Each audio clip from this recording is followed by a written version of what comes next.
Welcome.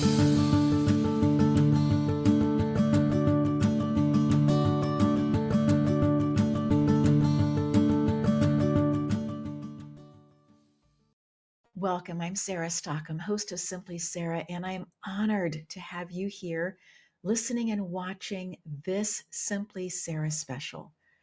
At Simply Sarah, we share with you an energetic toolbox, our global audience. And we're just so pleased that you find value in our time together. Each Thursday, we share, we educate, we empower, we encourage you through conversations with thought leaders across many different fields. You hear the incredibly valuable experiences and insights from our carefully selected guests as each one shares the tools that have helped them navigate challenges and find bliss and enlightenment in their own life. Today is no different. We have thought leaders, entrepreneurs sharing their best ideas. Each one is a special teacher, from somebody who is impacting government to somebody who is leading organizations and CEOs by mentoring and training them.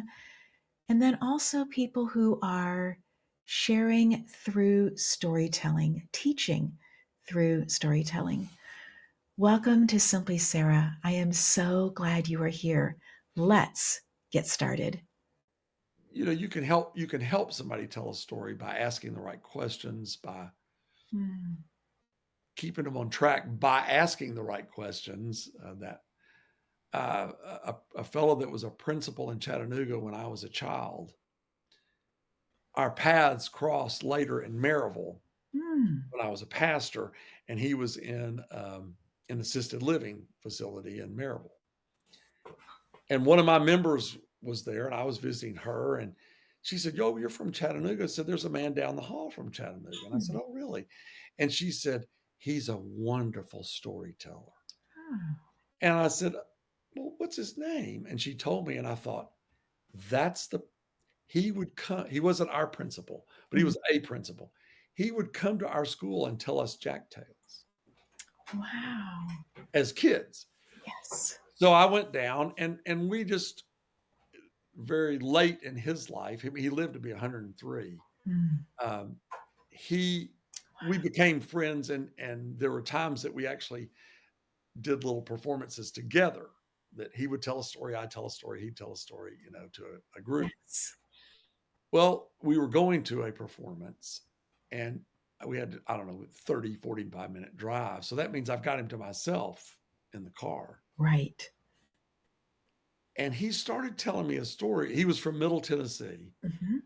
And there was a wonderful performer, Minnie Pearl. Yes. You remember she had the hat and the tag? Yes, exactly. Yes. Well, they had grown up together, same community. And she always told stories about Grinder Switch, that she was from Grinder Switch. Well, really, it was Grinder Station. And it was a stopping place on the old Natchez Trace. Yes. Well, I learned this. Grinder Station is where Meriwether Lewis of Lewis and Clark fame killed himself. Wow. At his grandparents' place. Incredible. So he told me the story that when he was a little boy, so this would have been less than 100 years after Lewis killed himself in 1811, and this would have been early 1900s, that his dad and uncle said, "It's time we told Guy," his name was Guy Mayberry, we need him to know the family story. So they took him out in the woods and sat him down on a log and told this kid the story of the night that Meriwether Lewis killed himself. Wow. But they told him the family version. Yes. The family was accused of murdering him. Right. And there was a great deal of things that had happened. And so this had been passed down in the family. And so again, I'm sitting in the car with this guy hearing the family story of the night Meriwether Lewis killed himself. Yeah. And all these things are lying around out there. Yes. And it's truly amazing. And then, I know you've asked me so many questions, but then there's this guy you may have heard named Jesus. Maybe you've run across him. But you look at the four gospels, which are people's stories and memories of him. Right. So first of all, you're getting to hear a story about him. Right. In the four gospels, there are only 2 sermons. Mm-hmm. Now we hear Jesus preached, but we only hear 2 sermons of what he preached. And they sound vaguely similar. One's in Luke, one's in Matthew. Sermon on the Mount, Sermon on the Plain. Right. But, and if you ask people, how many sermons of Jesus do you remember? First of all, they're hard pressed to remember one, but right. But eventually they'll come around to Sermon on the Mount. It's like, good. Mm-hmm. But then I'll say, so how many stories of Jesus do you remember? So many. There are over 50 parables. Yes. Now, I think there are a couple of things going on there. One is that's the way Jesus talked. Mm-hmm. I'm convinced that he did a lot more of that than he did of what we would call preaching. Right. And you would say, well, but he was preaching in the stories. Yes, that's the point. That he used stories to get a point across. Yes. Or an idea across. Mm-hmm. Or stories create a new reality. If you tell a story well, the audience begins to see the story. Yes. But I think the other reason Jesus did it is it's how we remember. Mm-hmm. You don't. I have a conversation tonight at supper. Somebody says, well, Sarah, what'd you do today? You don't say, well, I had a brilliant thought that came to me in 3 points. Yeah. Nobody, what you say is, I got in the wrong line at Walmart and you'll never believe what happened. Yeah. Right? So true. And you tell the story of your day. Narrative is how we process. Mm-hmm. And so I love that. So consequently, it's how we remember. Mm-hmm. And that's why, again, I say memory and story are 2 different things, but they're related. They're hooked together. But so it was easier to remember Jesus's stories because it's how we. And you think about it, you hear a fun story, you hear a good joke, you go see a good movie, which is just storytelling. You got to tell somebody about it. Yes. You want to relate. Oh, let me tell you, you'll never believe I heard this. Yeah. So it's just kind of how we naturally do it. Now we can unnaturally communicate as well, but the natural way is, let me tell you a story. And we don't even necessarily use those words. Right. Let me tell you what happened. Yes. Even though we know that, 3 people can witness the same thing and you get 3 different stories. I was we were at a family gathering and one of my nieces came up to me and said, hey, Uncle Charles, I heard about the time the dog bit you, which is a family story. And I said, who told you that story? Well, my dad, my brother. Right. I said, sit down. I need to tell you what really happened. Really happened. That's his version. And it intrigued her as a little girl, like, wait a minute, what do you mean? So I told her, well, see, in his version, I'm the idiot. Of course. In my version, he's the idiot. Now, in both versions, I get bitten. I mean, it's not like he got bitten and I got no, I get bitten in both versions, Yes. but the reason I got bitten was because Completely he different. was being stupid. And in her version, so when we finished, she said, "Oh." And I heard her, she ran down the hall because, it was a big family gathering. She ran down the Sure. hall and she said I could hear her say to her dad, "Now I know what really happened," which that became a family joke, Yes. of, Yes. you know, and and the kids know that we do this with each other. But back to Jesus. I mean, I think Yes. that I would argue that storytelling is the first way and the most effective way, but the first way that we were able to pass on truth Mm. to each other. Look at the myths. Yes. Um, very often, if you listen carefully, it's passing on information. Yes. And it's about information about how to live with each other. Mhm. It's information of how to survive. Right. Um, there are star stories, Exactly. I was just thinking that. Yes. tons and tons, wonderful stories, and every culture has them. Yes. Um, but if you listen to the stories, very often it's telling you when to plant, Mhm. when the animals are going to move, when S it's embedded in the story. Well, you see, the story can live because it can be remembered and passed from generation to generation Yes. better than a list. For sure. And also, the sky was the calendar. Yes. And so when the dog star rose, then the Nile is going to flood. Right. Uh, you know, Mm. but it was a story about a man and a dog, Right. and then being put in the sky. Mhm. But so it was information that was necessary for whatever that culture was. And that's one reason that star stories vary between cultures, because the information was different. Yes. Not everybody lived around the Nile when it flooded.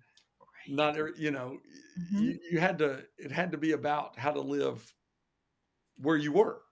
Yes. And so star stories are just a treasure trove They are. of that. Now we hear them as, oh, how quaint, uh, how cute, but they were incredibly important, Mm. um, just to live. I would argue that is still true, but it's Mm. to live how we live with each other and how we get along. And Absolutely. So, Charles, as you think about storytelling or Jesus using parables to teach life lessons or star stories and how they are all around the globe, and each one of those star stories is telling it from their perspective area and what to expect seasonally and with the rains and all the different kind of weather patterns and things. Why is it important today for people who are secret teachers that they aren't necessarily, they don't wouldn't call themselves a teacher, but they are definitely impacting other people's lives through their leadership, through their mentoring? Why is it important that storytelling still be used today for leaders who are in any industry at all? well, first of all, I think the most effective leaders are good storytellers. I just think that's, if you go and look, if you analyze Mhm. people who have been successful leaders, um, whether it's the leader of the country or the leader of industry or Mhm. whatever, Yes. they are effective storytellers. Mm. So true. Um, Chip Heath and Dan Heath have written some wonderful books, but the first one they wrote together was Made to Stick. Mm. And what they did was they asked the question, why do people remember urban legends? Right. Urban legends are usually ridiculous. Yes. Why do people remember? And why do they carry? And You'll keep hear some telling people them. quote an urban legend as Yeah. if it were true. Oh, now my brother has a friend that this happened to, which, Yes. by the way, is an element of all urban legends, is that there's Yes. always some personal connection Always. to Yes. the teller. But it's always a once removed kind of connection. It's never the It person. never happened to me. Right. I know a guy. Yes. Anyway, what they did was they took as many urban legends as they could find Mhm. and they analyzed them and said, what are the common characteristics of all urban legends? Mhm. And in the end, they decided that it was of all stories. It was Yes. and so they came up with a little acronym, SUCCES. And they Ooh, made fun of themselves for yes. saying, yeah, we could have arranged those letters anyway, and we could have Right. described some of these things in another Yes. way. Sure. Sure. But they said the common elements are simple, Mm. that they're always simple, Yes. unexpected. There's an unexpected element. Element. Yes.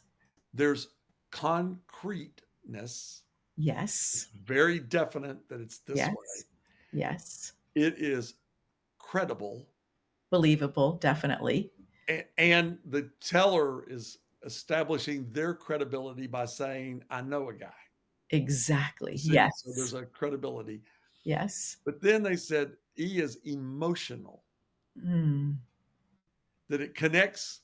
It's not just information. Right. It's a horrible thing that happened or an amazing thing that happened or something Yes. that evokes this. Yes. And then the last S, the last letter in there is S, is story. So Mm. it's a simple, unexpected, concrete, credible, emotional story. Story. Yes. But the interesting thing is in their, it's a great book. I think it's one of the best preaching manuals that there is, and they don't address preaching at all. At all. But Right. but I think it's great instruction for preaching Yes. or teaching.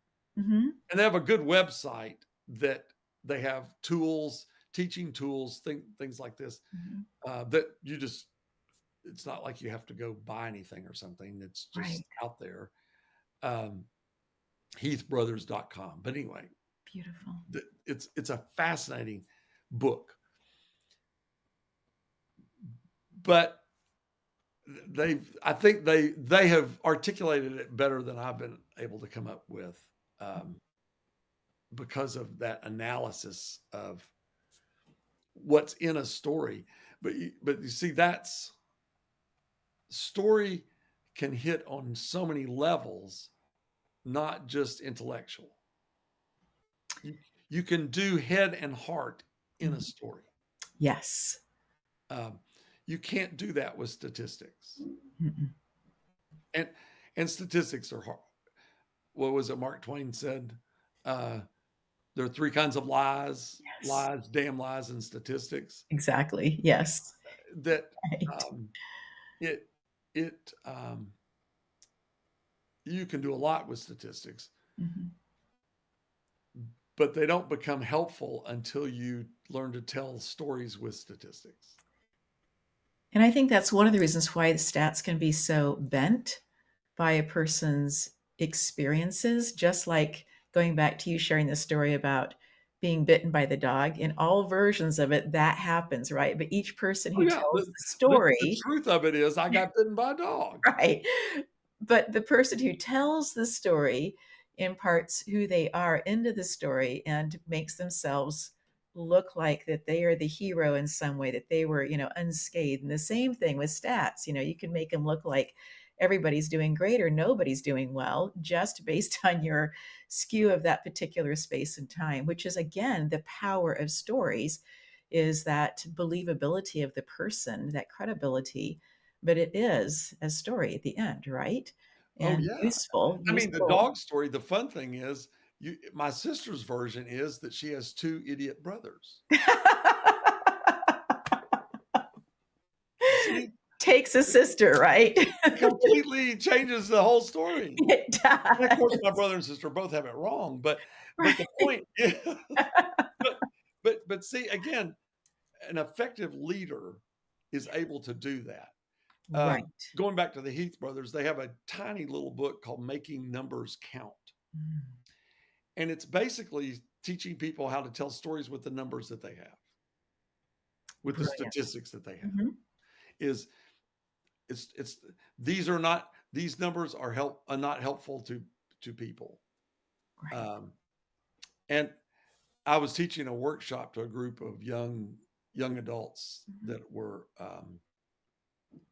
mostly, for the most part, scientists, and they were working for a nonprofit uh, out west that was helping communities alter the way they lived as a community in order to better um, intersect with the environment, Mm, whatever the environment around that community right. was.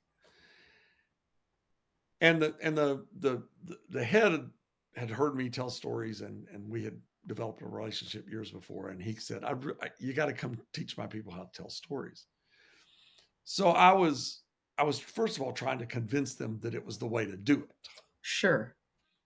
And I did that some by, like what we've been doing, is just I Mhm. can't talk without telling stories or using my hands. Um, but um, I knew the moment I thought, "Oh darn, I'm not getting through somehow." Any questions? One guy says, "Yeah, how does this work with PowerPoint?" And it's like, it doesn't. Wow. And and he goes, "Yeah, but you got to put the statistics up there." I said, "Until people care about the statistics, they're It useless." doesn't matter. Exactly. That Yeah. you can have all the statistics on your side that you want, but until you convince them Mhm. that those statistics have meaning Right. and are important, and you can only do that with stories. Yeah. It And has so to then I be was trying to important. say, and here's the structure of a story, and here's how you Yes. do this, and here's how you learn them, and where you find them, Mhm. um, and I mean, I think some of them got it, but the teaching really took place after the session. Yes. We'd all had supper together, Yes. and Yes. we were at it was a retreat Mhm. setting, but it was a ranch out in Arizona, Love it. and it was sitting around the fire that night. Yeah. And I mean, and I wasn't doing a performance. We were Right. just talking. And they Yes. were, "Well, now you said this, talk more about this." Mhm. And that's where I think we really finally got through to it and dealt with it. And I think that that's so important for leaders to hear and entrepreneurs and people who are wanting to make a difference in people's lives is yes, come forward, give the information, but then don't just vanish at that point because most people need a little bit of processing time. And then after that, then they start to have questions about what does this really look like to implement? Because if there isn't action taken, Charles, Oh, then it was just sharing ideas in a space and that can be helpful. But if you are in sales and you're trying to make a difference and you want to close the sale, then there needs to be this heartfelt, this connection, this space and time that allows for processing and allows for people to come forward and then in that space is also, I think, built in a sense of vulnerability because you no longer have the PowerPoint. You don't have the sheet that has the lists on it. You don't have the pieces like that that some people find so easy to work from. And now you're having to actually be yourself and speak from experience or what you have heard other people share, which then can also move back into that urban legend part, right? I know oh, right. somebody who shared. Yeah. But what greater compliment can you pay someone than to Yes. listen to their story, Mhm. right? Um, Yes. Tell me about yourself. Tell me about your. Um, I love. Um, I've heard two incredible stories recently from two of our older couples at church, Mm. and the question was, so how did you two meet? And I mean, both were truly the telling of them. Both were uh, sacred moments Yes. that I got to, and I mean, there were knowing glances and little. I mean, at one point, I remember Yes. the husband reaching over and just touching her hand lightly, Mhm. and I, they were wonderful stories, and were obvious that they had been rehearsed. In other words, they have told this story over and over and over again, Right. Right. and um, and you say, well, how valuable is that? Well, I don't Mhm. know. Depends on if you want to get married or not. Right. Or You know, have a lasting marriage or not. exactly, Or exactly. or Of want to have a look in to see what sacred moments look like and can feel like or not.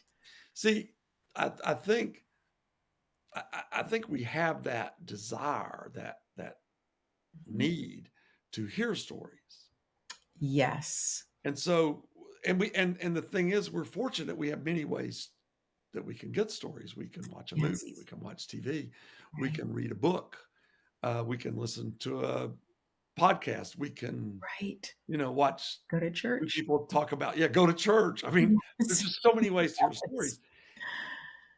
But I think where we fail is that we don't tell our own stories. Mm.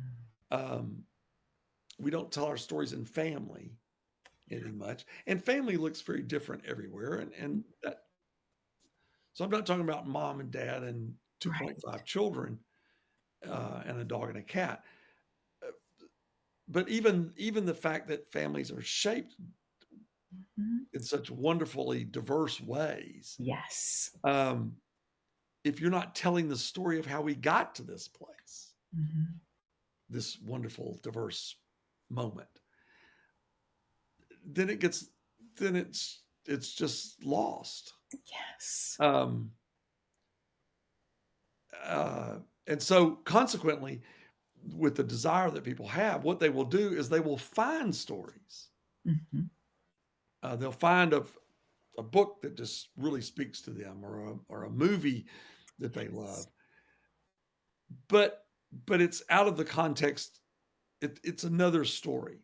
It's not Mhm. your family story. It's Right. another story. Yes. Um, Oftentimes I'll say to older adults, you need to be telling your story. Well, I'll say, did you have an uncle? Did you have a grandparent or somebody that you Mhm. now say, darn, I wish I had written that down, or I wish I had Right. recorded that? Yes. And then I usually say, it's you now. Yes. You're the one that people Yes. are eventually going to say that about. Yes. So if you don't do it, if you don't, but I Mhm. always tell older people, I say, you need to tell your grandchildren Yes. the stories that you would never have told your parents. Right.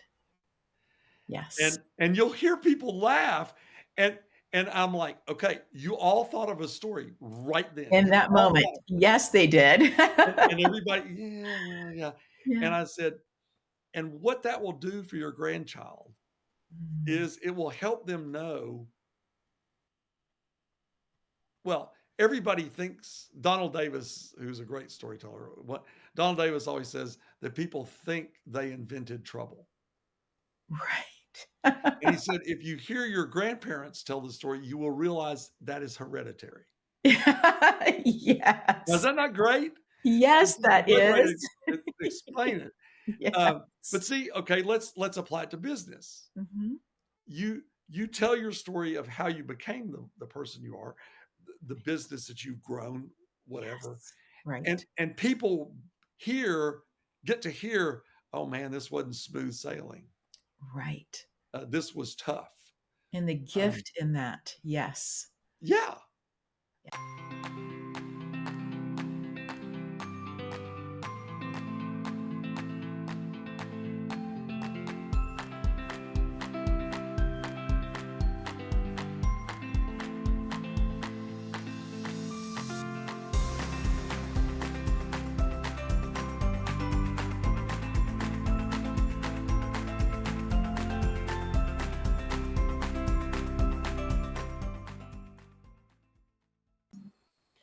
And I'm transforming from a type A person to somebody that Simply Sarah started to show me a few years ago. And so for that, I'm grateful. Mm. I have identified as a musician all of my life. I've identified it as an artist all of my life. I was a stockbroker for 35 years, and Yes. now I'm a writer. Yes. I live in SoCal, Mhm. Claremont, with my husband, Larry, and always a dog. And now we have a great puppy named Massimo. Yes.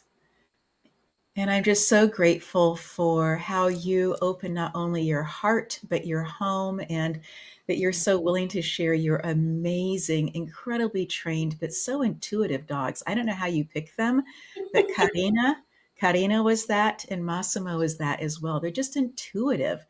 And it's amazing Well, how you do. speaking of secret teachers, Yes. thank you, but perhaps they chose me Mm, because I needed to be taught.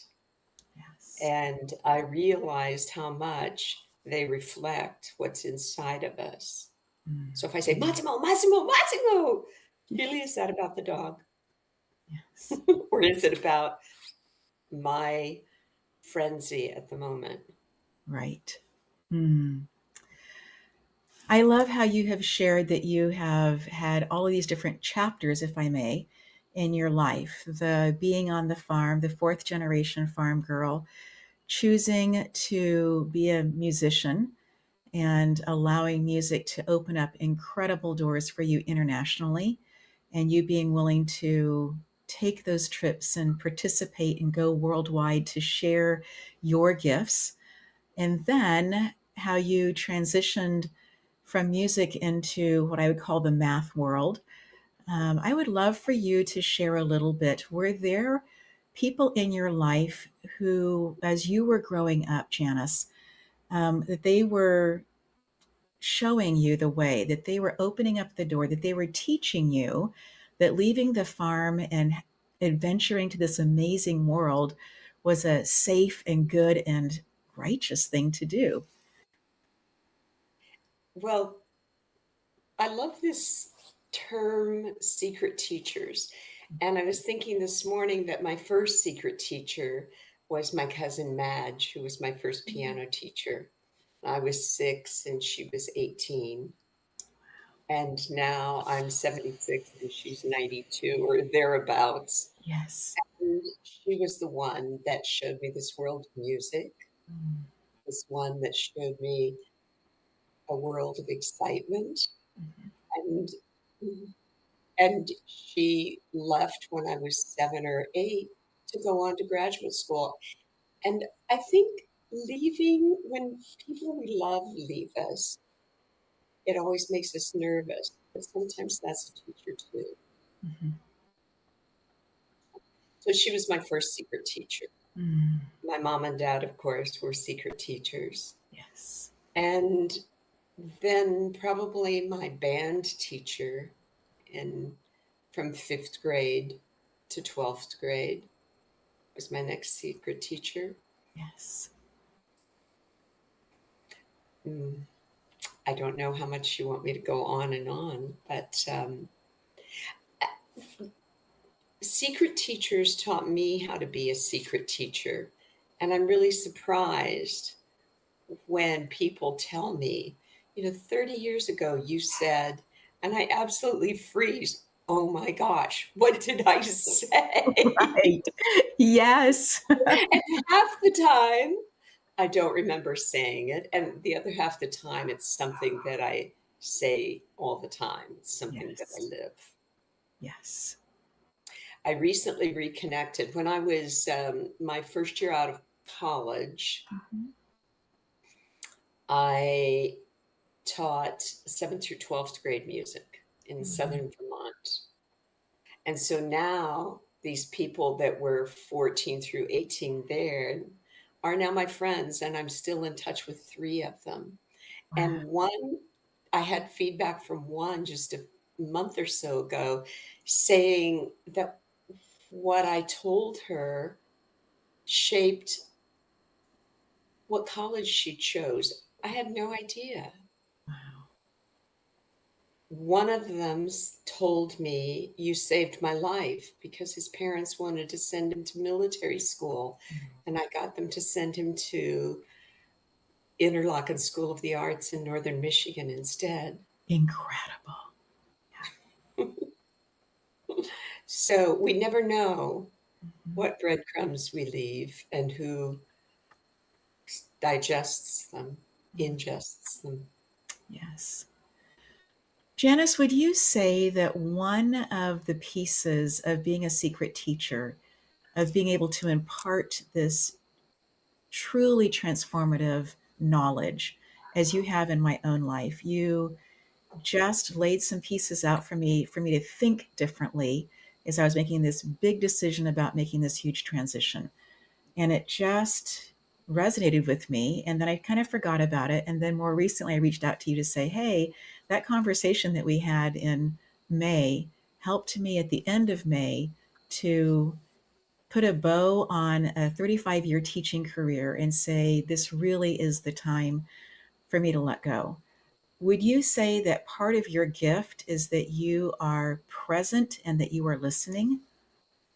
Well, thank you very much because I appreciate that. And maybe it's true because when I remember that May conversation, those May conversations, all I remember doing was parroting back to you what I heard you say.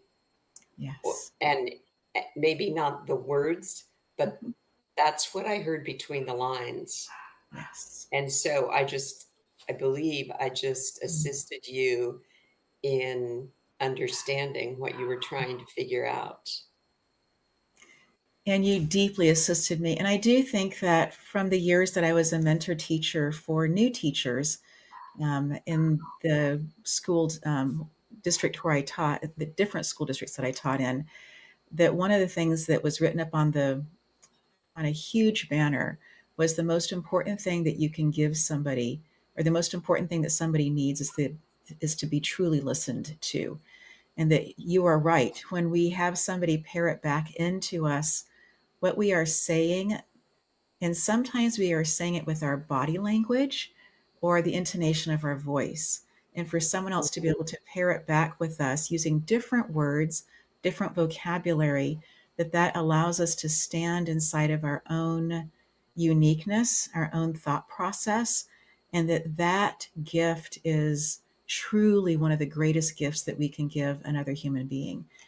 And I think that your ability to listen is part of what also made you so successful in a world that was dominated at that time and possibly still today by men, by being a stockbroker and working through those kinds of things. Can you share a little bit about that experience as you were in such a dominant, male dominated world? You being so good with numbers and assessing the room and seeing what needs to happen and being a musician. And so you're seeing all these different pieces at once. I would love for you to share a little bit about that experience. Um, Thank you. And I went from being in a man's world as a conductor. I was the second woman to get a DMA in choral conducting from the Cincinnati Conservatory. And I went from that to being in a training program at E.F. Hutton when 10% of all financial advisors were women. yes. And I didn't focus on that male female thing, Mhm. but let me back up and tell you a story as to why I knew I could become a stockbroker. Yes. I said I grew up in a part of the world where everybody knew everybody. You saw a cloud of dust on the horizon, and as the Ford pickup approached, you said, "Oh, that's Sarah Stockman. You know, her family has been in the Chattanooga area for decades, and they really like this, and they always do that." And in the financial world, that translated to getting people to tell you what they needed and then giving it back to them. Yes. And you're kind to tell me I'm a good listener because I haven't always been told that. But what I do as an artist is I pick up meta messages. Yes. And so the meta messages and what people don't say Mm-hmm. is as important as what they do say. Mm-hmm. They can be telling you one thing, but maybe their body language or the tone of their voice, or that they have a catch in their throat, or that they're sitting rigidly, tells you a different story. And so when you reflect what they're showing you, and then all you do is reflect what they're showing you, then they say, oh my gosh, you taught me so much. It's not the words, it's helping people understand what they want, who they are, what they need, Mm-hmm. what will make them happy. Mm. Wow, that's so profound. And I agree with you that growing up in an area where you do know everybody around you does give you a sense, and especially in the farm world. My mom is a multiple generation um, farm girl, and uh, in Nebraska. And at 4 years old, she was already out helping out, right?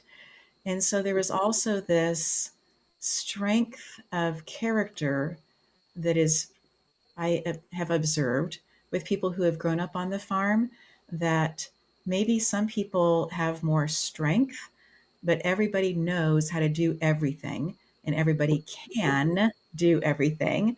And so it's almost that shaker idea, right? In the early 1900s, there was this group, I think it was 1900s, maybe it was earlier than that. Yeah. Um, yes, that the Shakers came along, and that every single month they would rotate through who was going to do all of these different jobs throughout the community, and everybody had time to do some of those jobs. And so as I understand it, the wheel on a circular saw was designed by a Shaker woman, as was the broom that is flattened, has the handle, but has the weaving going through it as well. Because if everybody has to know how to do everything, and people are working together to be able to help the community, then we see each other in strengths rather than in polarity. And I think that that is also a piece that really can come out of growing up in a place where everybody works together. That's lovely. That's lovely.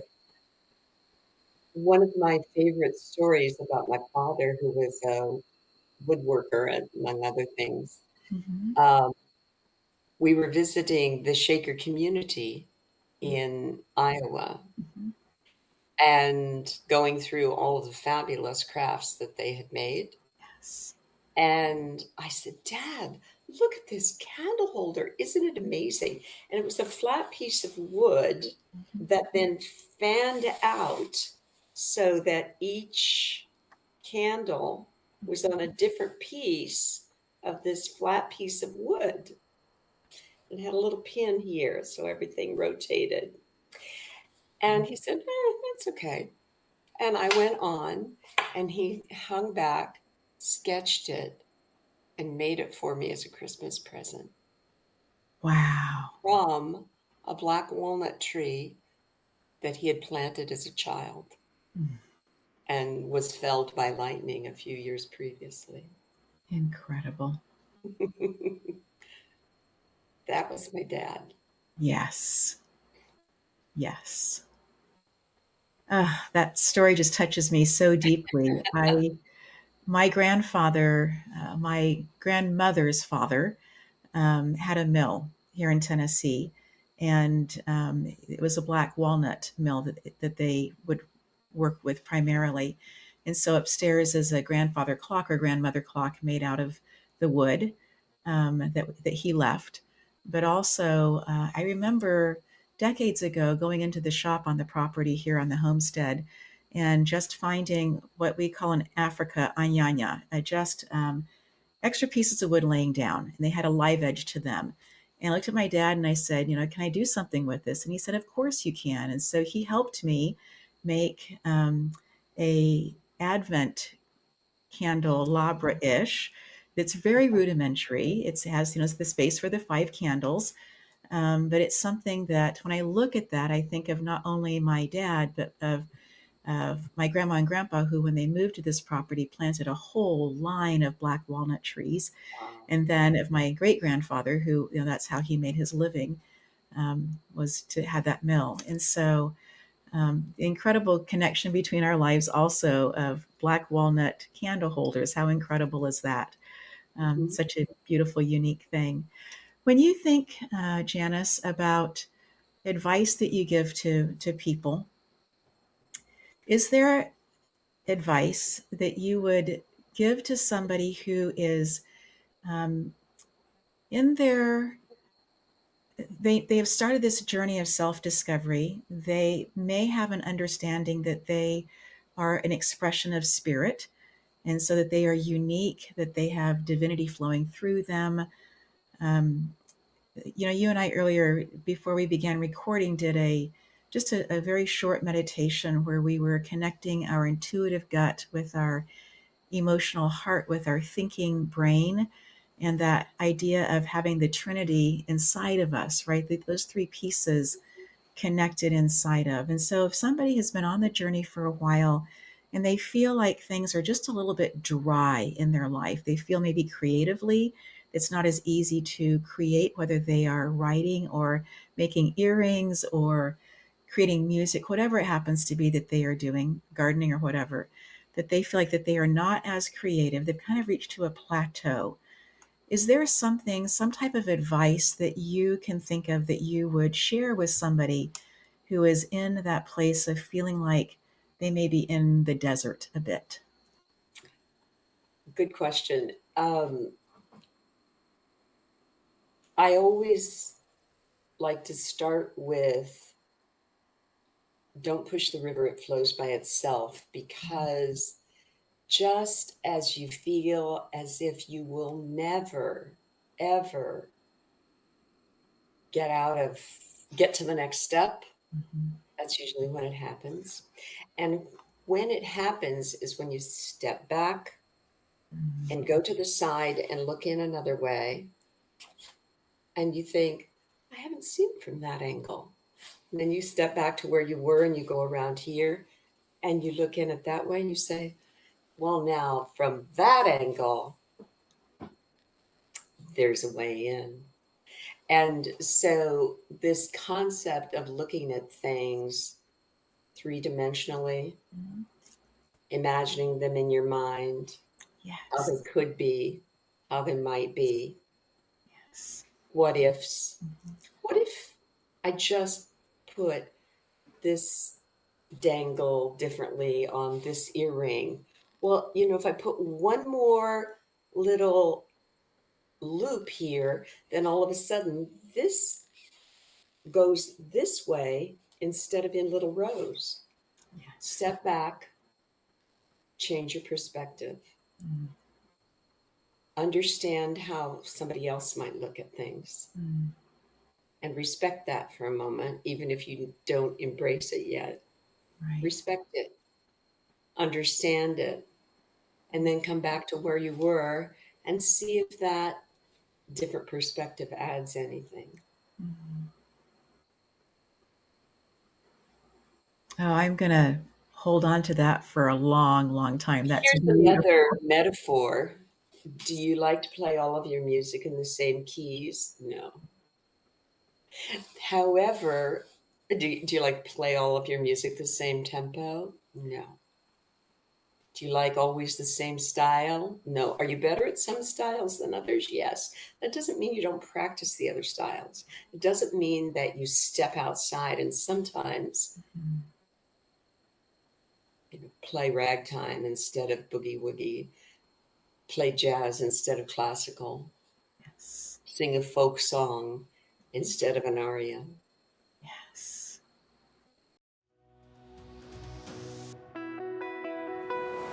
ASEA created the Renew Advanced Skincare System to support you in your pursuits, your passions, giving you hydrated, nourished, and smooth-looking skin. Make it your superpower for feeling your absolute best. Our Renew Advanced Skincare formulas tap into our market-leading redox knowledge on redox homeostasis, your body's natural process of skin renewal. Each product in this line is powered by redox ingredients scientifically proven and specifically selected to support your skin's natural balance. What that really means for you is skin that looks renewed in the short term and ageless in the long term. Renew Advanced is fragrance-free, clinically tested, and dermatologist approved. This 4-step system was designed with you in mind. Formulated for every skin type, the result is optimal skin cell renewal that defies aging and helps you see the best version of you. Start out your daily regimen with Renew Advanced Foaming Cleanser. Nothing feels fresher than clean skin. Our gentle foaming cleanser removes excess oil and dirt while maintaining the skin's natural barrier, leaving your skin feeling hydrated and looking radiant with powered by redox ingredients. Your skin is at its best when it's balanced. Renew Advanced Balancing Toner includes known redox ingredient Edelweiss flour to layer on healthy probiotics that soothe the appearance of blemishes, lessen redness, and improve sensitivity. Renew Advanced Glow Serum is here to help with luminous and radiant skin using known redox ingredient chamomile flower extract. By supporting your skin's natural protective barriers, it's able to adapt to challenges and everyday stressors without skipping a beat. The final step is Renew Advanced Hydrating Cream.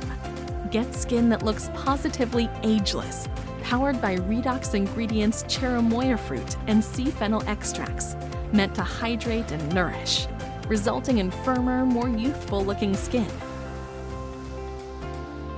For even better results, use Renew 28 Revitalizing Redox Gel, featuring proprietary ASEA redox technology to transport redox signaling molecules to your skin.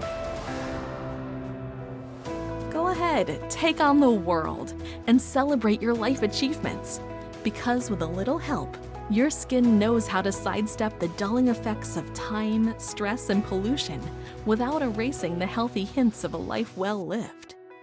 When your skin gets all the support it needs, down to healthy skin metabolism, your glow is visible from the outside, lighting up your beauty that shines from within. I look beautiful. You know what?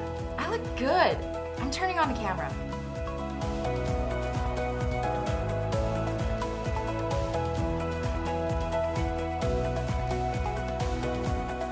ASEA Renew Advanced, the skincare system that empowers you to power your skin's potential.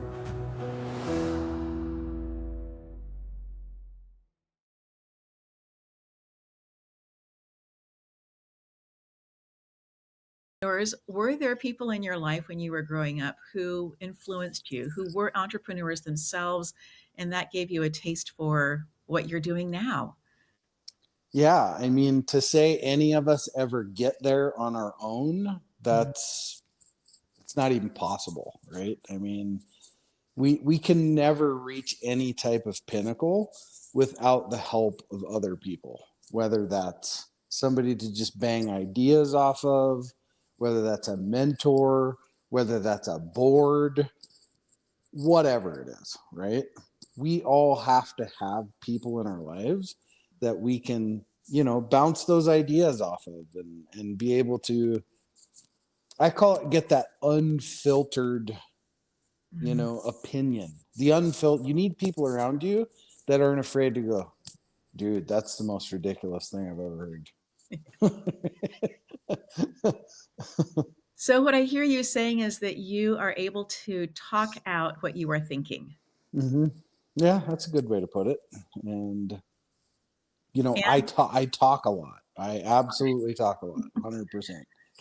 I'm being a classroom teacher, I noticed that there were those who processed information by being quiet, and so we Hmm. thought of them as being more introverts, and those who are talking to process information. Do you find yourself talking out loud to process information, or are you more in that space that you have it figured out and you are sharing? No, I have to talk things out. That's very much the way I am. Especially process things. Yes. I have to be very, I'm not a book person. So you ask me to read a book and implement it, it's not going to happen. Right. I love to write and read, but the thing is I don't comprehend very well. So I have to read something like 2 or 3 times for me to get it through my thick skull. Um, and that's oftentimes not all that much fun. Right. But so I'm more of a video guy. I watch video based things, and that's how I learn. And then I learn by doing, or as my dad said, "Yep, you're going to be that kid that learns by peeing on the fence."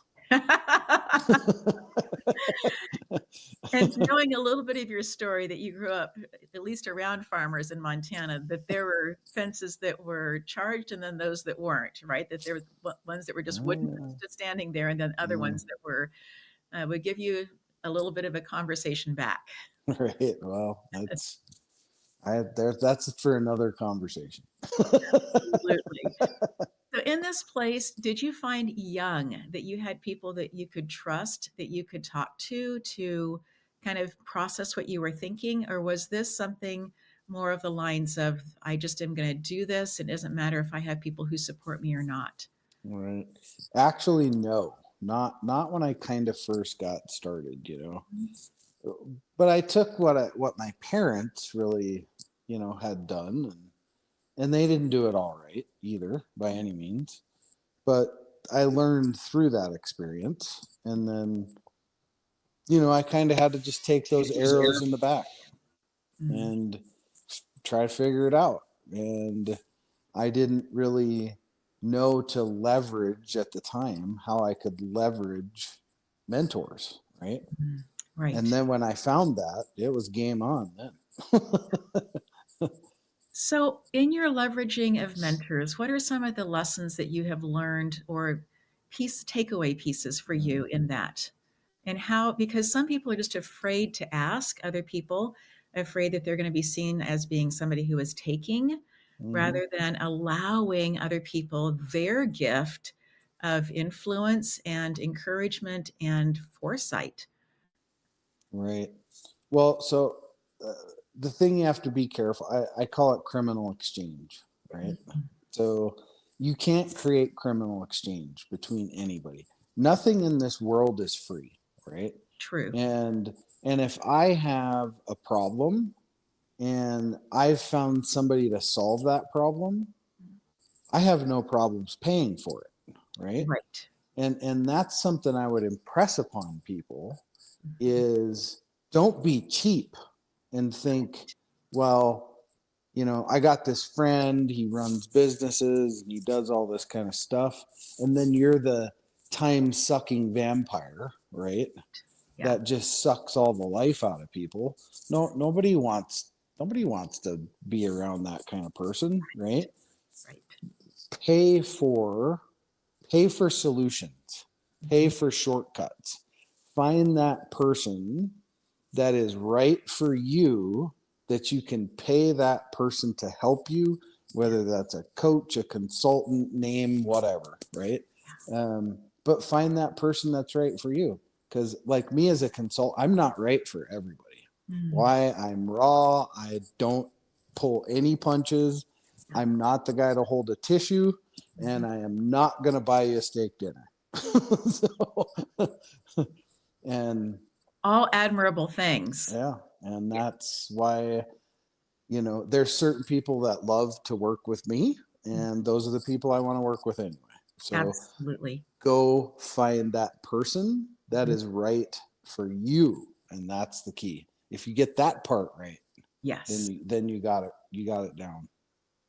And Jason, one of the things that I have been taking away from our conversations has also been the timing of all of it. Find the Mm-hmm. person who's right for you right now. So look at your bank, look at your cash flow, look at all the different pieces that are going on, and then realize that what you are investing in is into your future. And so Right. just, some people take out loans to go to college or loans to buy fancy cars or whatever, right? Mm-hmm. And this is actually, I think, one of the most amazing things that you can do is to invest in yourself, into your own future, and make those decisions. And so find the person who's right for you for right now. And that person might Mm-hmm. be the right person for you 10 years from now as well. Who knows? We can't see the future, but we can sure impress on the future the direction that we want to go.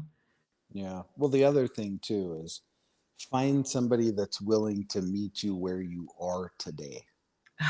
Yes. Yes. Not where they want you to be. Mhm.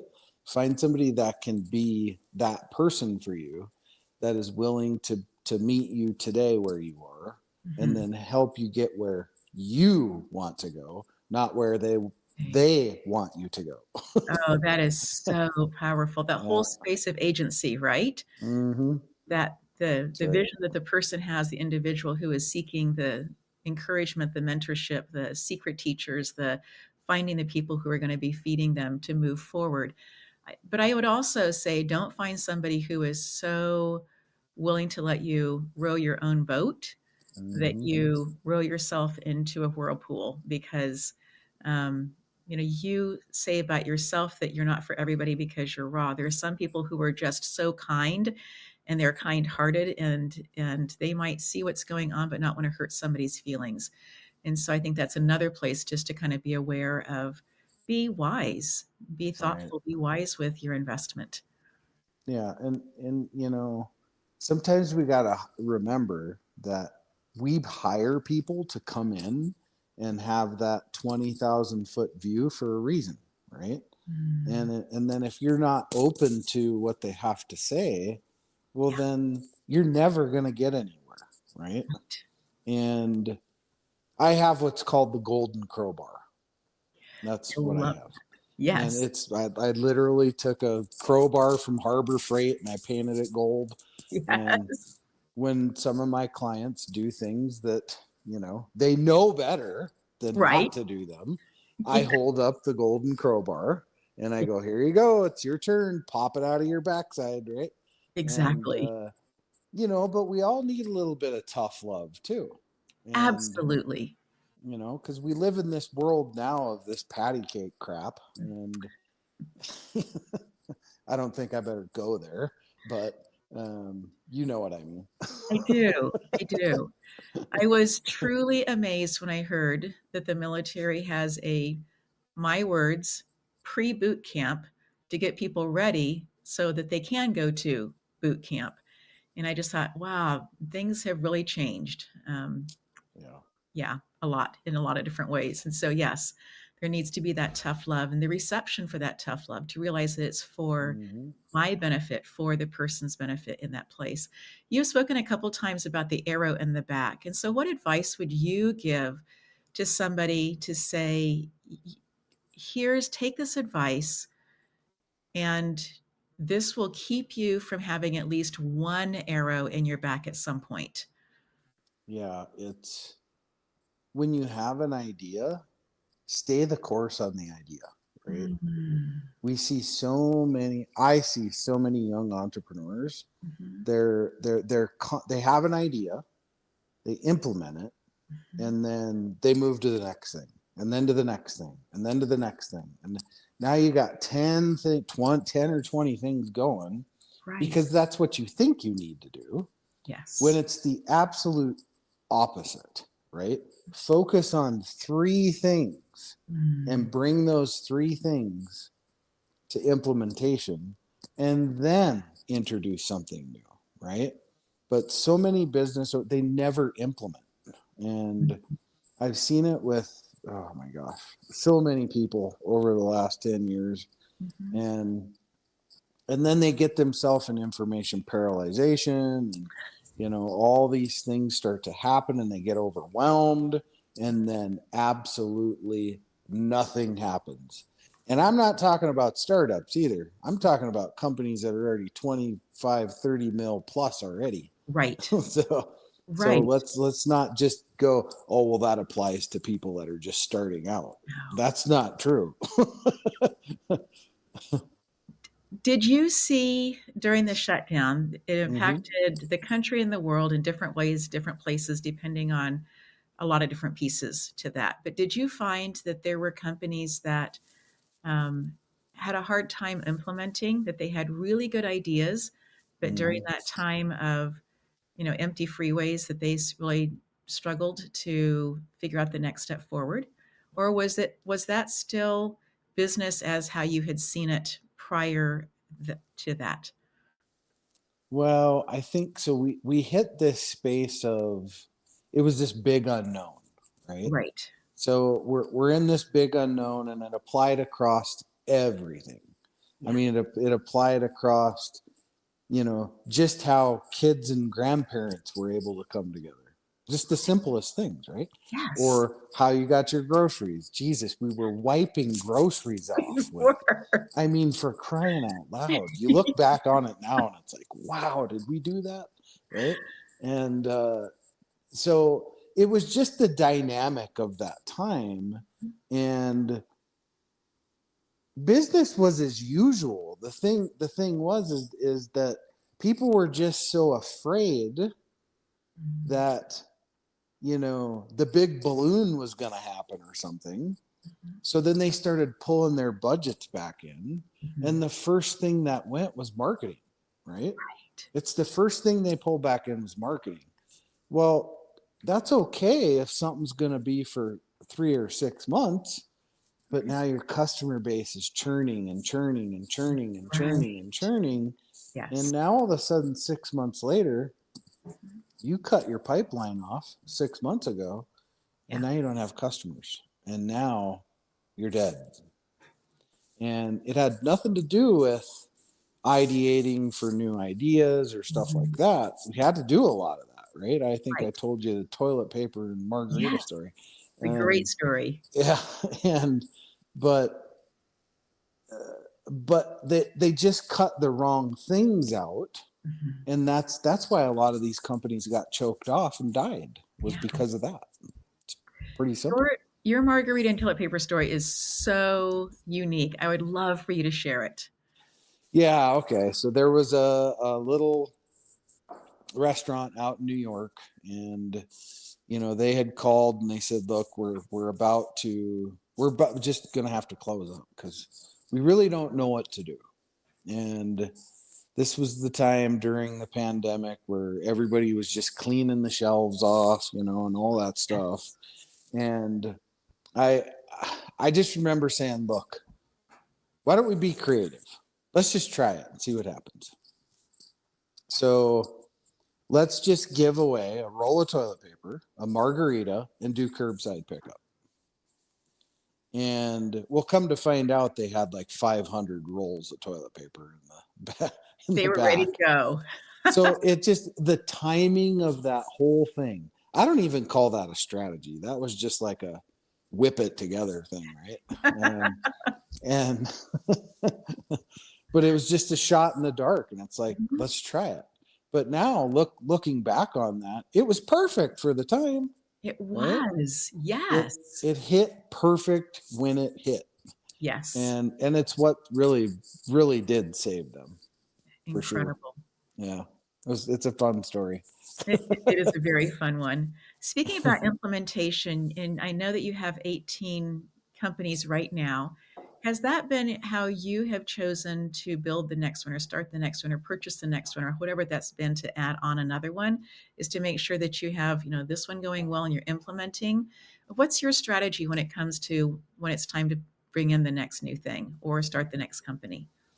So the secret behind the whole thing is I got tired of relying on other people, honestly. And so every time I would hit a block, I'd hit a wall, I would find a company that could fix that problem and acquire it. Brilliant. Right? So now I controlled that problem, right? Yes. And that's how I don't need anything outside of my own ecosystem. Right. I can service everything that I need right inside of my own ecosystem with my own companies. Yes. And that was all purely born out of necessity, because I got tired of the charlatans of the world. And so if you control your whole pipeline from start to finish, right? Yes. That's a beautiful thing. I'll give you an example. I have a winery. A shout out to them, Ever Good Adventure Wines, up in Colorado Springs, Beautiful. and they have a storefront. Mm-hmm. Plus, they have the actual winery, the manufacturing, right? Yes. And they didn't connect the two, right? Really? Strange, right? So the storefront itself served stuff, but they didn't have a policy that was like, hey, no matter what, when people walk out this door, they got 2 bottles in their hand, because that's Right. all Yeah. you can buy, right? Right. But the beauty behind that whole thing is when you control from manufacturing Mm-hmm. all the way to lips, Mm-hmm. there's nobody else to count on in the middle, right? Right. And that's just the same ecosystem I've created, Mm. just like they've done. Yes. And you can't really go wrong with that, because you know the guy that owns them. Exactly. Exactly. So all you can do is chew yourself out at that point. So now that they have figured out that what they have in the back side can also be going out the front side 2 at a time out, right? That has changed a lot of different flow for them in that process. Absolutely. Just out of curiosity, having spent decades in California and having a eye doctor who owned the property underneath the Hollywood sign, so would grow grapes there, and he would be the one that, as soon as they were picked, he chose to truck them up himself and would truck them up to Napa and then have all the magic done up there. So do you guys do a similar thing then in Colorado, where you have people who are picking, you have the grapes that are ready to go? Are you then making the wine also in Colorado, or is it being, mixed together in different places, or from grapes from different places? It's actually not grapes. Oh, do It's tell. lemons.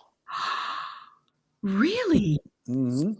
Tell me more. So it's made out of a lemon base. So instead of grapes, we're just using lemons, right? Love it. And it's a neat little brand. It's really big in the the ski resorts here in Colorado, because we've got the line is Skier P is one of them. Then we've got brilliant naming. And then Snow Bunny's another one. Yes. Switchback is another one. And right now they're working on the ladies bourbon, because it's only 10%. Right. And the derivative of it is Skier P. Not I still laugh thinking about it. I know. But so then there's oak staves in it, so it's soaked in oak staves, and that's what gives it the bourbon finish. Of course. I had the very first taste of it last week, and I myself was even shocked, because I'm a bourbon guy. Yes. I've got a glass right here. Yes. I'm a bourbon guy. Bourbon and Scotch. I'm rare. I like both. Yeah.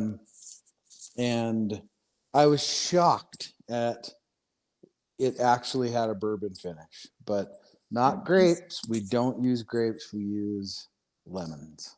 I can't wait to get online and go look, because I'm so interested. So you said it's Evergreen is the name of it? It's called Ever Good Adventure Wines. Ever Good. Yeah. Got it. Mm-hmm. And Fabulous. there's a whole menu of mixed drinks and all kinds of stuff. It's pretty cool. Well, Heartwarmer is one of the best, though. Oh. It's called It's called heart warmer. You warm it up, actually warm it up in the microwave. Ah, what a Yeah. brilliant thing to do instead of Mm-hmm. having to warm it up other ways Yep. with that. Lovely.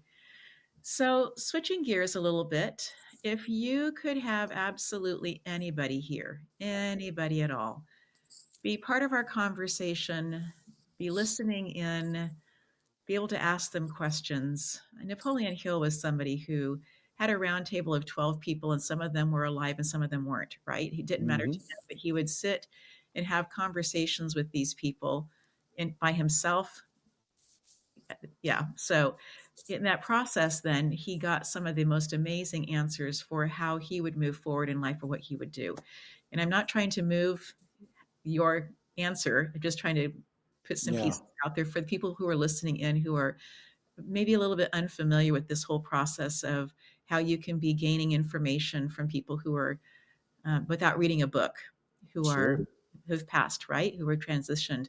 Who Mm-hmm. would that person be, and or people, and why?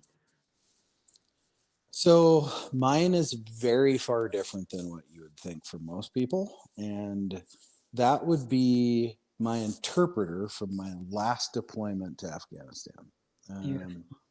And he's no longer with us. I won't get into the politics side of it, but Right. when we pulled out of Afghanistan, that crazy pullout that happened, him and his family got drug on the street and shot. Yeah. And I just about had him out. And, I would love to have him here today to share all the good times that we spent over that year together. He Yes. saved my life more than once. And I couldn't reciprocate that. And I have to try to figure out a way to deal with that someday. I try to not choke up over it right now, but I'd love to have him here today to learn more about his family, because I never met them, and his life. Yes. So little different answer than most people would probably give. It touches a place in my heart. I was born and raised in Congo, the DRC, and my mom was pregnant with me in language school. They go back. I have two older sisters, and in the August of 1964, there was a massive rebellion. Lots of things happened, and the women and children were allowed to leave, but the rebels kept the men. And my father was one of them and kept him for 10 weeks. And there was a small mission pilot who came in to check on them and flew low enough to drop a Coke bottle that had a note inside of it and said, if it's safe, sit down. If it's not, stand. And every single man stood up to say, Burley Law, do not. And Burley couldn't leave them. And so he went ahead and did the wings and came on in and landed, and he was shot and killed. And they tried person to person blood and could not save him. One of the people that was with my dad was a doctor. And the impact of that, I wasn't even born, right? The impact of that on our life has been one of cherishing that family in a way that my parents have reached out to as they have found family and other people, gone to weddings, gone to all the things they possibly could, sent cards, everything, because the debt can never be paid. There's just something about that, right? And even though Burley knew that he was getting into harm's way, he couldn't see another way. He couldn't leave the men there. So I really appreciate deeply this story that you share about the translator. And having grown up overseas, there are people who truly, truly are amazing with languages. And I think there are people here in the States as well, but most of the time we demand that everybody speaks English. And so we don't find out that they speak 4 or 5 different languages. And to have somebody who's that well versed, not just in the translation of the idea, but the actual translation of the gestalt, the full meaning of what's taking place, and in being able to give that culturally as well. Have you considered how you can today directly impact the economic and social future of a third world African nation Education Congo is doing amazing work in empowering the youth of Congo by strengthening higher education and providing scholarships. They are truly shaping the economic and social future of the country. Established in the 1950s, Université Protestante au Congo has 5 schools: law, theology, business, computer science, and most recently added a medical school to train doctors for the rural areas of Congo. With a student body of more than 8,000, over 55% are women. Numerous other universities are in formal collaboration with UPC, including Université Paris Saclay, the Frankfurt School of Finance and Management, the University of North Carolina, Albert Einstein College of Medicine, and Songsil University in Seoul, South Korea. This is where you can join. With your support, you can directly impact the lives of these students and contribute to a stronger and more stable Congo. The scholarships provided by Education Congo make a significant difference in enabling students to pursue higher education and become the next generation of leaders, as has already been experienced. This educational investment is a 3-generational personal favorite in my family because of its effectiveness in raising women and men leaders who are positively impacting the economic and social future of DRC. Let's come together and make a lasting impact. Here's the QR code and a link so together we can create a brighter future. Education Congo is a US-based 501c3 nonprofit devoted to a vision of a stronger and more stable Congo, accomplished through strengthening higher education. Do you wonder if you can actually make a difference in a war-torn country half a world away? One man has decided a difference can be made. The Mama Lynn Center in central Congo gives women who have been ravaged by war a chance at a new life. Women and their families, including husbands, come to learn how to move forward. The women are taught sewing skills to be able to create an income. At the end of their year-long training, each graduate receives a sewing machine. This is where your support dramatically impacts lives. $150 US provides a new hand-operated sewing machine. Here's the link and QR code to join Sarah and Michael Stockham in positively changing futures through the Mama Lynn Sewing Machine Project. We are grateful for the opportunity to share how you can make a significant difference.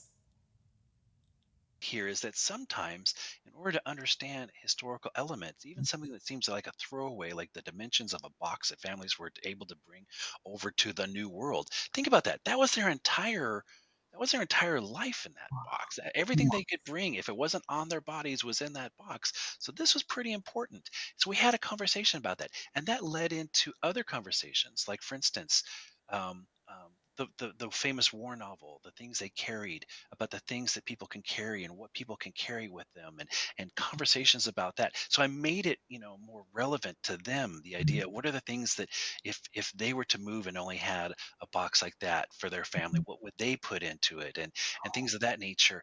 And it's like, again, I made it a learning experience that was relevant to them. I made it a learning environment that was putting the tools and resources into it.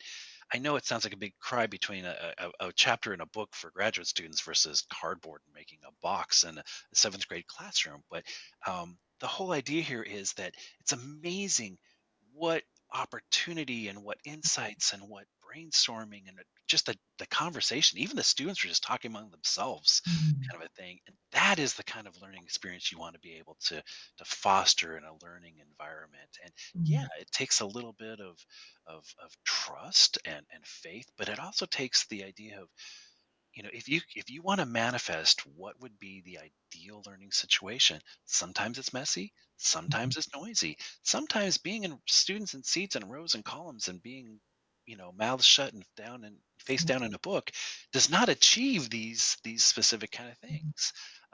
So I want I want others to realize that that could be a great learning Mm. environment. And quite honestly, that becomes one of those memories. You Yes. know, not people don't like. Oh, I remember at 20 minutes into the hour when I was sitting in my chair in the rows and columns, my mouth shut and my eyes focused on the book. They don't remember that. They remember their hands-on, or Mhm. they're talking with an expert over the phone from the other side of the country, Right. or being able to manipulate the artifact on the website for the National Archives, or being able to physically make a cardboard box kind of a deal. Mhm. I think one of the pieces that really is so helpful in how you teach is that you are teaching people who are formulating the policy around food in America. So people who are literally making decisions about what we eat, how things are processed, how clean things are. You are a part of that conversation and have been for quite a while now in this space of helping people to understand that there are things that we the consumer can be doing, but also that there's policy that needs to be in place. And for the people who are making that policy to not just show up and say, this is the only way and everybody needs to get in line behind me, but to say, we need to have conversation with all of the stakeholders to make sure that this is going to work well for safety, for food safety. And I think that the way that you teach, the way that you have, brought people in, and you're right, it's not about sitting in straight rows all the time and nose in a book. That can be helpful in certain places and times, but the idea of education being really the opportunity to ask questions and to not have the answer for it and to be able to be in a space of dialogue. I think that that's one of the richest gifts that we can be gifting the next generation of teachers and people who are students who may choose to never be in education, right? They may choose to do something else. Go ahead. One thing I find is that there are things that I was doing with seventh and eighth graders that I do with my master's degree students and my Yes. doctoral candidates. I mean, everything from I remember learning. If you are watching this and you don't know what I'm talking about, you should Google six hats. There's this way of having students engage in conversation where one hat is about new ideas, one hat is about negative consequences or negative results, one hat is Mhm. about positive outcomes, one hat is um, just the facts kind of a deal. And so you're forcing students to look at information or to put forth ideas through these different hats and to listen to different people.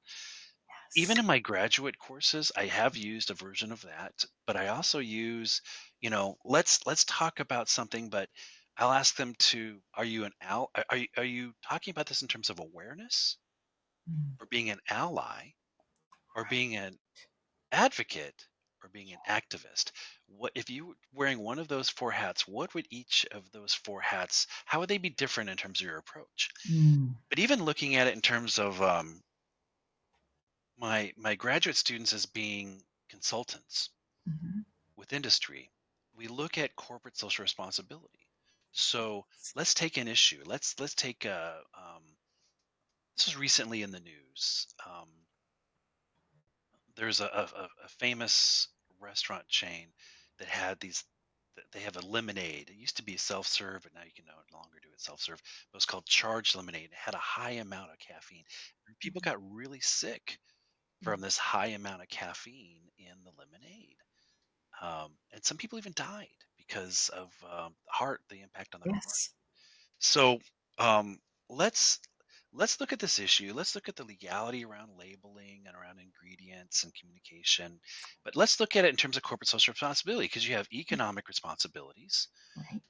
you have legal responsibilities, you have ethical responsibilities, and you have philanthropic responsibilities. So Yes. how can a leader from a company look at an issue like this and put these different levels into consideration? Mm. And as soon as we kind of get some momentum with that, I throw the students another curve.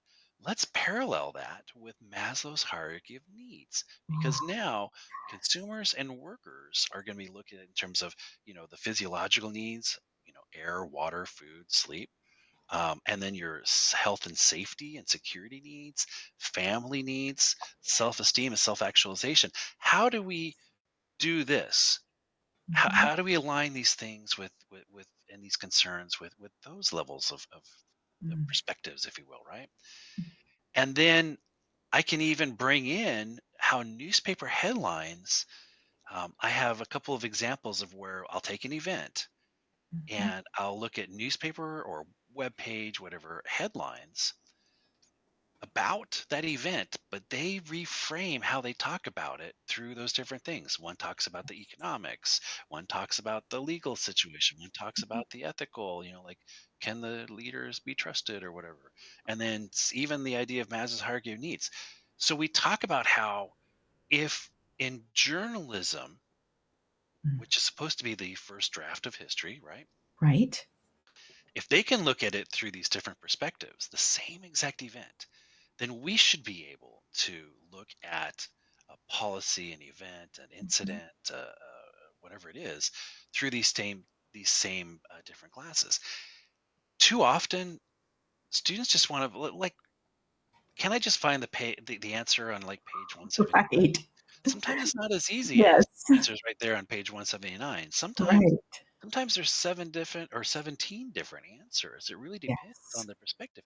But the reality is that the consumers, and even within consumers, you have young adults, you have older adults, right? You have Right. you have uh, educated or uneducated. You have the digital divide. You have those with the ability to access information online and those who don't.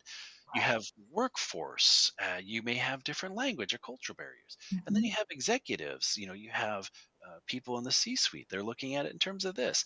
I've dealt with issues. I'm not kidding. This is a real world example where I was called in by the vice president of a company who's in charge of food safety and quality assurance because at this company, they needed to spend about $2 million to replace their production facility floor because it was well beyond its life, its lifespan. There were so many holes and cracks that they couldn't properly clean it, and they couldn't properly guarantee that it was free from any kind of foodborne pathogens, right? Right. But their biggest barrier was the director of financing. The director of financing said, I don't think we should do this, because look at the financial impact. Okay, so it's like in a debate, you need to understand the other Yes. side. You need to figure out how to reach and convince the opposition, if you will, in terms of the fact that, okay, you're looking at numbers in terms of this sense. If we were to have, replacing the floor could cost $2 million. But one major outbreak can cost us $12 million, and that's not even Easily. the cost of the impact on humans if someone is harmed or someone dies, right? So sometimes again, it's that need to look at different perspectives and different ways of looking at that we start to realize, go, okay, wow, there are a lot of different positions, and this is why this topic is so important, because there's so many different conflicting perspectives on this, and we've just spent whatever, a couple of days, a week or two, whatever, looking at this from these different perspectives, and now I can start to show that I can bring these together to demonstrate a more complete understanding of the issue rather than simply a definition, because a definition is this, but an understanding based on multiple perspectives is huge. Yeah. Too many times instructors don't take the time to do that. Now, granted, you can't do that for everything, right? There's still only so many hours in a day, so many days in a course, right? So Yes. you have to be someone who can say, this right here is so important for me to do this because I can leverage it this way. Right. Right. And when it came to that idea of the students making that box and understanding that this was important, because when we started to talk about the Western expansion, when we started talking about, the states, we started talking about the movement of people, we started talking about immigration, we started talking about these things. In order to understand some of the complications of these issues, I wanted to be able to go back to the idea of, understanding, taking stuff with you, and how before these different industrial revolutions, you only Right. had these things, and especially in a very throwaway society that we are today. Yes. Um, to talk to a group of younger students and say, yeah, we're going to reuse this wood from this box to become our table, because we can't just go to IKEA and buy Right. a table and put it together, and then when we're done with it, Yes. throw it away on the curb and have the trash truck come pick it up and get a new one. Right. Kind of, you had to really, you know, you had to really kind of put this into that construct Mm. there. Henry Ford was somebody who said, okay, when you guys ship me the stuff, it needs to be in boxes that are this size. They would take the boxes apart. He would reuse that wood in the seats. I mean, how brilliant is that, right? Just to be able to say, this is going to be multi-purposed, and I know that I need to have this wood. It needs to be this size. So when you guys ship me the things that you're going to ship, these are my requirements. And I think that that's also part of coming back to that conversation about, $2 million for a floor versus $12 million for what could be happening. And for me, it becomes an eventuality, right? At some point, if you don't fix the floor, there will be an issue. It doesn't matter how much bleach you're putting on it at night. It doesn't matter. There will be some type of a reaction to the fact that the floor, whether somebody trips on it, whatever it's going to be, right? And Yeah. so the idea of being able to speak, and I think that's one of the places where when my daughter was taking speech and debate, that she had to be able to write from every perspective was so incredibly helpful for her. Now that she has her doctorate and she's working in a company, she is not necessarily forward facing all the time, but she can easily, she'll be presenting really soon in person in San Diego because she understands their perspective and what they are looking for. And as she's creating that on the backside, it's not necessarily to the point that she's ready to share with the whole world what she's working on, but yet for this particular client, this is what they're looking for, what they want. So she's going to be able to go and share that with her. I believe that part of her ability to do that and do that well is because of speech and debate. The ability to go and do the research and to really sit with, even though if you're personally uncomfortable with that particular perspective, to be able to sit with it in order to find the language to be able to convince somebody else that this really is the right place and the right thing to do. Well, I'm glad you were talking about the research element, because I'm fortunate enough to have been able to earn my bachelor's degree at a time where there were no computers, or at least computers were a very small percentage of Right. the learning environment. And so I decided to take a thesis course my Mm. senior year of my bachelor's degree. This was after I was in the military. I'm a father, I'm a husband at this point. And I was looking at in the 1968 USS Pueblo incident, where a US ship was captured by the North Koreans. And it was very polarizing and of a topic. So my thesis was that there was this impact and changing perspective over time, Mhm. and I decided to engage in quantitative analysis of historical Mhm. information by going into the depths of the library, into the microfiche and all the archives. Right. And I found every single magazine, like Time magazine, Life magazine. Mhm. There's all these other magazines we don't even have today. Right. but and what I did was, um, you know, every single issue during this period and the 6 months after the Mhm. release of the crew.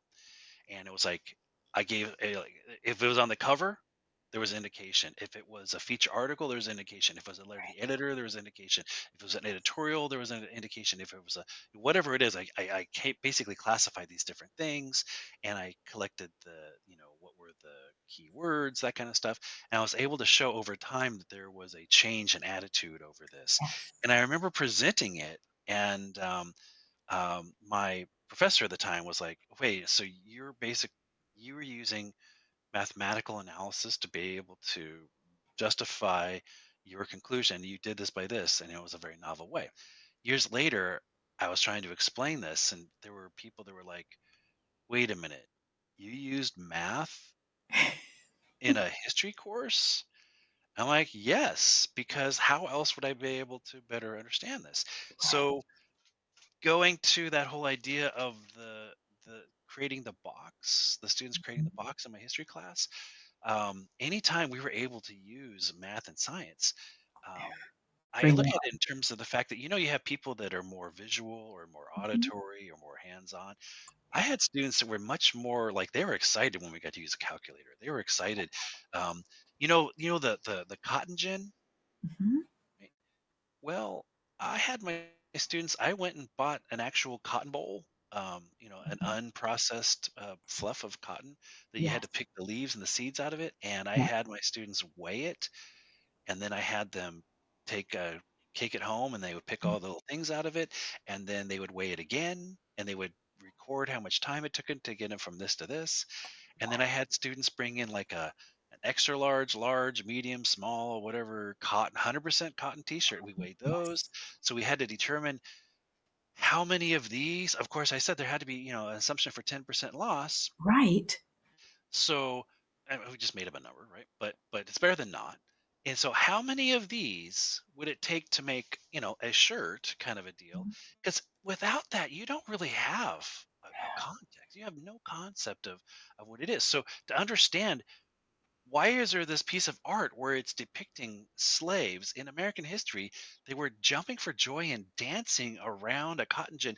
That seems like um, propaganda. That seems like it's not real. Why on earth would slaves be jumping and happy about the cotton gin? Perhaps because of the time saving labor aspect of it. That was what I was hoping. It's one thing if I tell them that. Right. Another thing, if the students go, well, maybe they're happy because it took me a long time to do this, and if I was to do this to make an Yes. outfit, it would take me forever.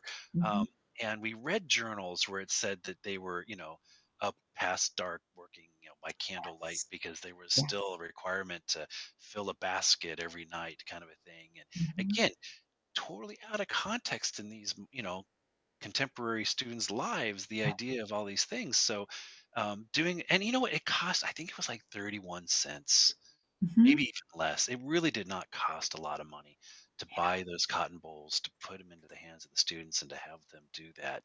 Yes. But the value, the Mhm. value was priceless because now they had a sense of, okay, this is what it was like. Mhm. I'm not watching a video. I'm not reading an article. I'm actually in my hand. I'm tactile. I'm doing this. Um, and they're able to do that. And it's from their experience now that they ask the questions. Now, mind you, this could take 3 or 4 days, right? Right. I could have just bypassed the whole thing and just said, here's this picture. They're happy because of this. Moving on. Let's talk Right. about this topic now. It would have been lost on them. Mhm. So again, why was that important? I needed to leverage the role of technology and the Industrial Revolution and how everything from, you know, guns, germs, and steel, and as a book talking about how inventions were radically important to the history of understanding the Civil War and the Mm. Industrial Yes. Revolution and the Yes. movement of people from the farms to the cities, at Mhm. the turn of the century. And it's hard to convey that to students who are, in seventh grade, eighth grade today, who, again, everything's ephemeral, everything's immediate now, everything is so developed and advanced. And why would anyone live there? And why would anyone do that? Well, let's put some experience. We Mhm. even did things with the telegraph. I would have them, Mm. basically understand the telegraph to understand how did the telegraph impact our modern form of journalism, Mm. because it would take them a while to decipher the dots and the dashes and send messages and things like that. And they would Yes. realize that if you're wasting time talking about the weather, but you forgot about the fact that, our side won the war or something like that, whatever it is, Mm. a critical piece of information. So, yeah, whenever you have the ability to give students the opportunity, Mhm. it's one thing to say, well, there's a lot of play involved. It's another thing to say, I can justify it because this is going to help students understand this bigger concept, and that going forward, I can go back to, we'll be talking about something else. Yes. Like, for instance, talking about the steamship or talking about, Right. nuclear power, Mhm. as a form of energy or whatever, and saying, go back to when we were talking about the telegraph. Go back to when we were talking about the cotton gin. Go back to when we were talking about this piece of technology, and let's think about Yes. how transformative that was for those people at that time. But also think about that eye-opening experience you had, and think about that in terms of this. Yes. It's those anchoring moments where you can really build Mhm. upon it, allow students to um, move from being aware of it to now all of a sudden Mm. being an ally, understanding why someone's position was on this, and maybe being an advocate for why it's important to know this to understand that. Yeah. Dr. Darin, I really appreciate what you're talking about, these anchoring things. I know that for me, teaching younger children, that the first day of school, I wanted them to know the lay of the land, literally. This is where we go and play. This is where the restrooms are. This is where lunch is. This is when we have a fire drill, this is where we come out to it. When we have an earthquake drill, this is how we're going to do it. And putting other fun little pieces and different things in there as well. But that first day really was here's the lay of the land, those anchoring things, because for us, safety was first, is first in the classroom. And after everybody feels safe, then you can begin to have these conversations about other kinds of things. The mind begins to open up to possibility and opportunity. But if somebody isn't feeling safe, if they don't have those anchoring pieces, they aren't going to be able to move forward or be as willing to open up to different ideas and different concepts. What would be your advice to somebody who is considering coming into education? You came in from a different field and chose this. Maybe it wasn't necessarily where you were going to go without some dramatic life things happening, but this has really been a place that you have found, I believe, um, the opportunity to make the most impact on the future generations has been through you becoming a teacher and you educating. So, what would you say to other people who are considering coming from a different background and realize that education really does give the opportunity to change minds and to change the future? What advice would you give them? I would say three things. Mm. One is don't be a teacher, be a role model. Be someone who maybe the lesson that the students learned is not about 2 plus 2 as much as it is also about how everyone has a voice, everyone's voice is respected, everyone should have trust and confidence and should respect their classmates, even if they got a wrong answer, the understanding that it's part of the process, or even if they approach an answer with a different methodology, that doesn't necessarily mean it's wrong because yours is different, that everyone is in this learning environment and has a future. And unfortunately, we see too many examples of where it's just easier to ignore a student or to ignore an issue in the classroom or to dismiss it, but to address it hands on. And quite honestly, that works if you're in a third grade class, or quite honestly, if you're also even teaching an online course and you have students in the discussion boards, especially who have different opinions and this politically charged world where it's like, okay, let's not focus on the political framework that they look at it at. Let's look at the context here. I Right. think number two Mm. is your classroom may be its own little silo, but your profession does not have to be in a silo. Look at other teachers, visit their classrooms, use, if you've got like second period prep every once in a while, one of the things I remember fondly from my high school, middle school years was that one day a week during my prep period, I would always go and I went on a walkabout. And I even brought other teachers with me. We'd go on a walkabout. And some of my favorite walkabout experiences were like going to the music class or going to the wood shop or going to the cooking class or going to the math class or whatever. Seeing my students, like here's you got this straight A student who's all about the grades and stuff, and to find out that she just loves the wood shop, and you're like, hey, why? I'm really surprised to see you this excited in the wood shop. It's kind of against character.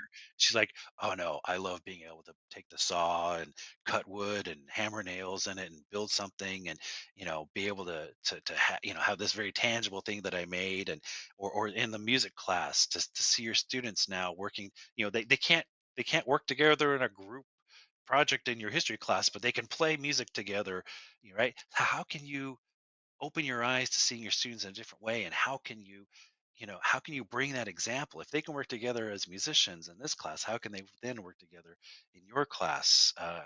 Maybe it's the analogy or the story or the way you bring up that kind of a situation there. So the value of breaking out of your silo for your career Mhm. can Definitely. be very powerful. I think the last thing that I would add is the idea that um, never forget that you don't necessarily know their perspective on things. Mm.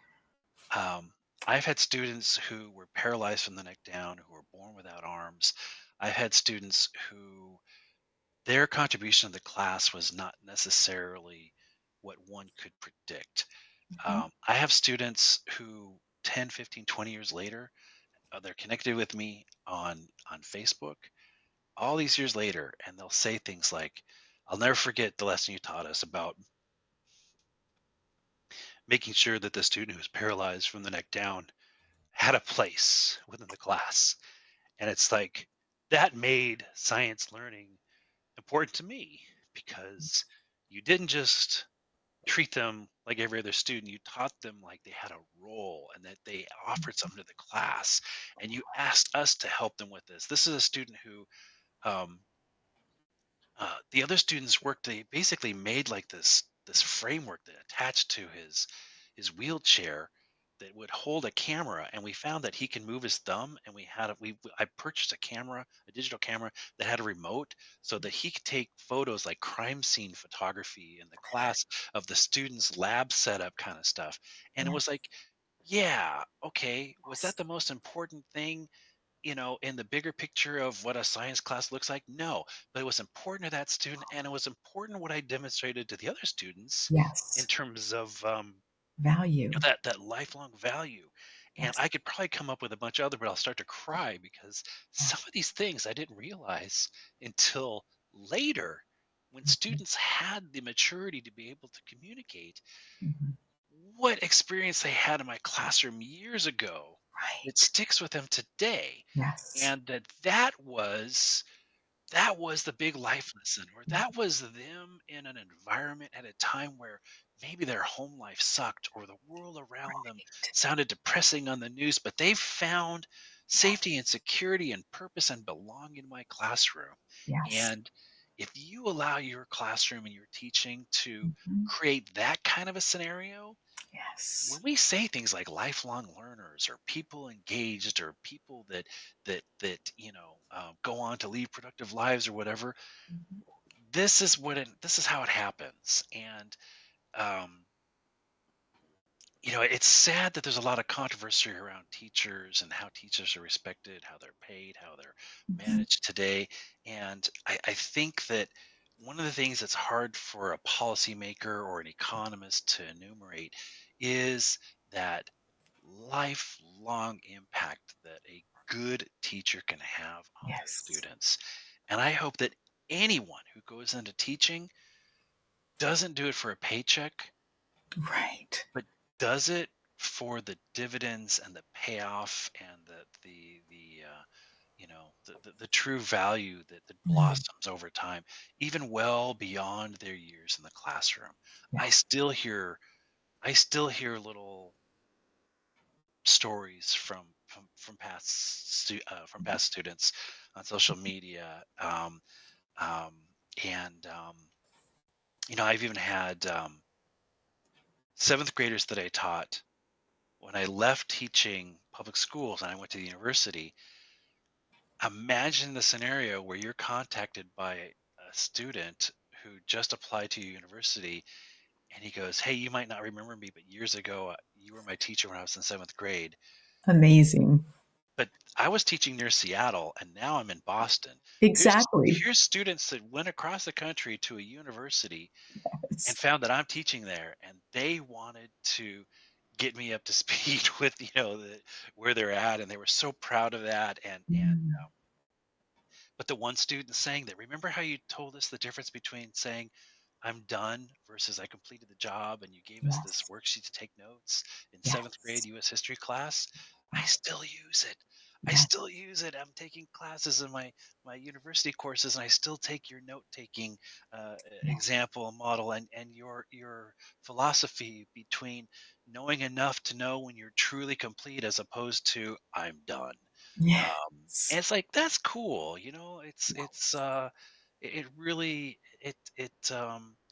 it makes me reflect back on my role in the classroom Mhm. as again being much more than what just took place in that silo, and being much more than just Yes. my perspective, and being much more than just whatever the textbook had in front of me. Mm.